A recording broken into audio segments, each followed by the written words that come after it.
Hello guys, how we doing? Welcome back to the Free Hammers. It's Luke again. So, I said in the last video, the review about elephant in the room. So I didn't mention it on purpose, the Robert Snodgrass thing.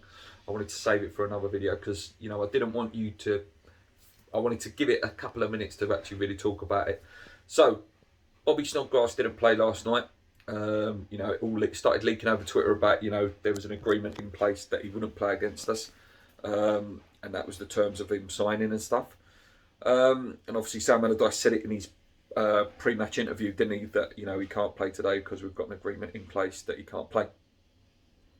So, and then sort of towards the end of the game, it started leaking again in the papers, and obviously the papers were saying that the Premier League were going to investigate it, and it was on the BBC and it was on Sky, and that we had broken a rule, I think it was 7.I or 7.1, something like that, saying that another club cannot dictate whether a player plays for a team or influence, you know, material or, you know, gain on the pitch.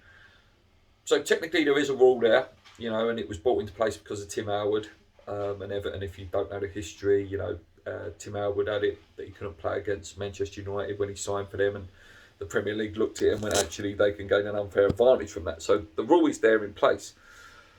What I feel is that if it was anywhere in the contract or the paperwork, it would have been pulled up by the Premier League already, and the transfer would have been, you know, you've got to get rid of that little technicality there that's in the paperwork.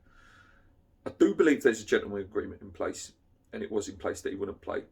And hopefully, you know, if it's between the player and it's between the club and whatever, it's very hard to prove. It's very hard to prove that, unless Mr. Sullivan has sent some emails and there's an email paper trail. That is what I'm praying is not the case.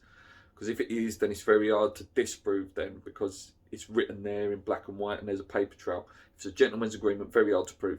If we are found guilty, it'd be our luck. It'd be our luck that we're having such a great season and then take some points away, or hopefully it's just a fine. But then if it's a fine, goodbye to a striker. Goodbye to us buying a striker if there's a fine put in place.